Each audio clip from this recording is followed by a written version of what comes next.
ٹھیک ہے شوکت پراجا صاحب، اب آگے کیا دیکھ رہے ہیں؟ اسرائیل کو روکنے کی کوششیں کی جا رہی ہیں لیکن ہر کوشش ہی ناکام ہو رہی ہے، اس سے بات کی جاتی ہے لیکن وہ اگلی بار زیادہ طاقتور ہو کر حملہ کرتا ہے۔ اب خطے میں یہ جو جنگ ہے وہ کس طرح پھیلتی ہوئی نظر آ رہی ہے آپ کو؟ دیکھیں، پہلی بات تو یہ ہے کہ جو کوششیں ہیں اگر نیک نیتی سے بڑی پاور کوششیں کرتی تو یہ جنگ رک سکتی تھی، جی لیکن نیتن یاہو کے سر پہ ایک جنگی جنون سوار ہے۔ وہ نیتن یاہو ٹرم یوز کر رہے ٹوٹل وکٹری، جی کہ جہاں بھی اس کا کوئی مخالف ہے، کوئی دشمن ہے، کہ اس کو مکمل طور پر ختم کر دیا جائے۔ یہ ہو نہیں سکتا، کیونکہ جتنا آپ ظلم کریں گے اس سے ڈبل ری ایکشن آئے گا، اور ڈبل ری ایکشن میں اور حسن نصر اللہ پیدا ہو جائیں گے۔ ایک اسماعیل ہنیہ شہید ہوئے، لیکن ہر گلی ہر محلے میں، غزہ میں، رام اللہ میں، ویسٹ بینک میں، ہر گلی محلے میں وہاں پر اسماعیل ہانیہ موجود ہیں۔ تو لبنان تو ایک ویسے بھی ساورن کنٹری ہے، اقوام متحدہ کے چارٹر کے مطابق یہ جنگی جرائم ہیں جو اسرائیل مرتکب ہو رہا ہے ایک اور ملک کے اندر جا کر حملے کرنے کے لیے، تو یقینی طور پر اسرائیل جو ہے اگر بڑی طاقتیں چاہتی تو اسرائیل کو روکا جا سکتا تھا، لیکن بڑی طاقتیں ویپن بھی دے رہی ہیں، پیسے بھی دے رہے ہیں۔ ٹھیک ہے شوکت پراچا صاحب، اب ہم اس پہ بات کرتے ہیں کہ حزب اللہ نے حسن نصر اللہ کی شہادت کی تصدیق کر دی ہے۔ کل سے ہی وہاں پہ حملے جاری تھے، اور گزشتہ کچھ مہینوں سے اگر ہم بات کرتے ہیں یوکرین کی، ہمارے پاس غزہ کی صورتحال موجود ہے، اب لبنان میں حسن نصر اللہ کی شہادت کی تصدیق۔ اب اس ساری سچویشن میں مسلم ممالک خطرات میں ہیں اس وقت، پاکستان پر اس پر کیا امپیکٹ ہوگا؟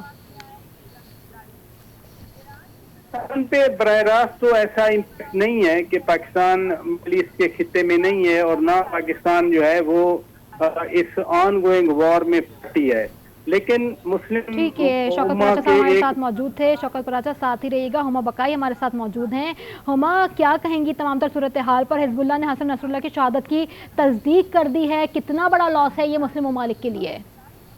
دیکھیے، ظاہر ہے جس طرح پہلے آپ نے ہانیہ کی ایلیمنیشن دیکھی، اب کل سے اس بات کے بارے میں خبر چل رہی تھی، تصدیق نہیں آ رہی تھی، لیکن اسرائیل جو ہے وہ اس وقت آرٹیفیشل انٹیلیجنس اور کمپلیٹ ٹیک امبریلا رپورٹ کے ساتھ حملے کر رہا ہے۔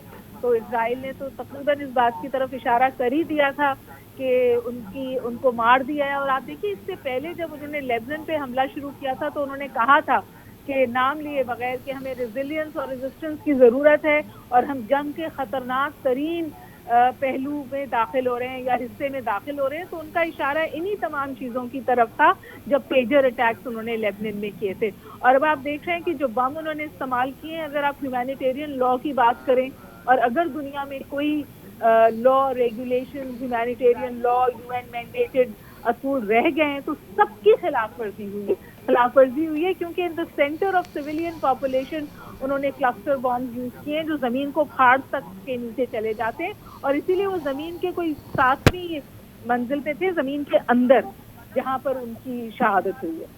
جی ہاں، زمین کے اندر تھے جہاں ان کی شہادت ہوئی ہے۔ ہما، جیسے بھی آپ نے کہا کہ ہم جنگ کے خطرناک پہلو میں اس وقت موجود ہیں، کیسے نمٹا جائے گا؟ صورتحال تو مزید بگڑتی جا رہی ہے۔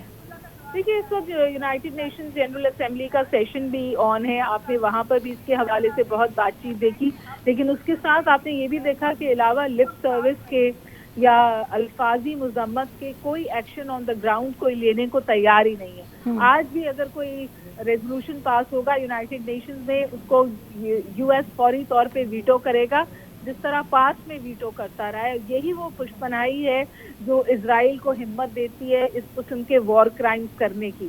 اور اب صورتحال یہ ہے کہ وہ ہر اس انٹیٹی کو اب ٹارگٹ کر رہا ہے 7 اکتوبر کا بہانہ لے کے، جو اسرائیل کو چیلنج کرتا تھا اس خطے میں، اور اس کو ایران کی پشت پناہی تھی۔ تو انہوں نے حماس کو تقریباً ایلیمنیٹ کرنے کی کوشش کی ہے، حماس کی لیڈرشپ کو ختم کیا ہے، اور اب ان کا ٹارگٹ حزب اللہ ہے، اور اب کہ ان کا ٹارگٹ یہ ہے کہ لیڈرشپ کو، نرو سیل کو ختم کرو۔ ٹھیک ہے، آپ کا یہ پوائنٹ بھی آیا، اور ٹھیک یہ کہ حماس پہ پہلے ٹارگٹ کیا، اب حزب اللہ کو ٹارگٹ کیا گیا۔ دوسری جانب ابھی آیت اللہ خامنائی بھی انڈر گراؤنڈ ہو گئے، انہوں نے کہا کہ ان کو بھی محفوظ مقام پر منتقل کر دیا گیا ہے۔ جی، بیکاز اس وقت جو ہے وہ ایک جنگ کا ایک بہت اہم ڈائمینشن آج کی دنیا میں 21st سینچری میں ٹیک ہے، آرٹیفیشل انٹیلیجنس ہے، اور اس کے تحت انٹیلیجنس گیدرنگ کے بعد ٹارگٹ کر کے اس کی لوکیشن آئیڈینٹیفائی کر کے اینیمی کو ایلیمینیٹ کرنے کو کی جو پورا پیراڈائم ہے اس کو اس وقت اسرائیل نیکسٹ لیول پہ لے گیا ہے اور اس وقت ایک ایکٹیو وار میں اس کو استعمال کر رہا ہے. اور اسرائیل تقریباً فائدہ اٹھانا چاہ رہا ہے اس صورتحال کی. جتنی بھی اس کی اپوزیشن ہے مڈل ایسٹ میں, یہ جو پراکسی وارز کھڑی کی ہوئی ہیں ایران نے, ان کے بقول اپنے دفاع کے لیے اور ان سم ویز غزہ کے دفاع کے لیے یا کوئی ریزسٹنس جو اسرائیل کو ہے اس کو اب وہ بالکل ہر طور ایلیمینیٹ کرنا چاہتے ہیں. اور اگر اسرائیل کو اسی طرح اور امریکہ کی پشت پناہی حاصل رہی یا یہ جنگ ایکسپینڈ ہوئی اور اسرائیل پہ حملے بڑھ گئے, جو کہ ابھی حزب اللہ نے کہا ہے کہ ہم میزائل اٹیک جاری رکھیں گے, عراق سے بھی اٹیک ہوئے ہیں, تو پھر ہو سکتا ہے کہ جنگ میں ڈائریکٹ انوالومنٹ ہو جائے بڑی پاورز کی, جو میرا خیال ہے کہ ٹرننگ پوائنٹ ہوگا اس ریجنل کانفلکٹ کو گلوبل کانفلکٹ بنانے میں. ٹھیک ہے ہما, اسرائیل فائدہ اٹھانا چاہ رہا ہے, فائدہ اٹھا بھی رہا ہے, لیکن اس ساری سچویشن میں, اس نئی ہونے والی جنگ میں پاکستان کا اسٹینڈ کر رہا ہے. دیکھیے Pakistan second tier middle power ہے, اور سیکنڈ ٹیئر مڈل پاور جو ہے وہ تحفظات کا اظہار کرتا ہے اور مذمت کرتا ہے. ٹھیک ہے, اور پاکستان تحفظات کا اظہار کر رہا ہے اور مذمت کر رہا ہے. بہت بہت شکریہ جی. ٹھیک ہے, ہما بقائی ہمارے ساتھ موجود تھیں, اپنے ناظرین کو آگاہ کر رہے ہیں کہ سربراہ حسن نصر اللہ شہید ہو گئے.